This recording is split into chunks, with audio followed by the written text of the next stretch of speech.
TikTok, Instagram, тренд, хайп, жеңіл ақша, букмекерлік кеңсе. Бұлардың барлығы сізді қайда алып барады? Ойланып көрдіңіз ба? Instagramның интересіне шыққыңыз келеді, TikTokқа тәуелдісіз. Арзан атақ пен мағынасыз дүниеге әуес болдыңыз. Оған қоса адалынан тапқан табысыңызды әлде біреудің жеңісі үшін ортаға тігіп қадалып жатасыз. Көпке топырақ шашудан аулақпыз. Бірақ дамушы елдің тұрғыны ретінде хайп үшін елдің мазасын алып, ұлдар ұлығын, қыздар қылығын жоғалтпаса деген ой біздікі. Шешім сіздің санадан, әрекетте дәл солай. Ал енді келесі хэштегтерді айтып көрейін.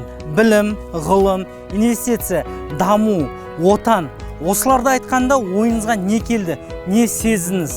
Әрбір рухы биік және саналы адамның ойына өмірге деген жаңа көзқарас, сүйіспеншілік тудырып, өміріндегі үлкен белестерді бағындыруға алып келетіні айдан анық.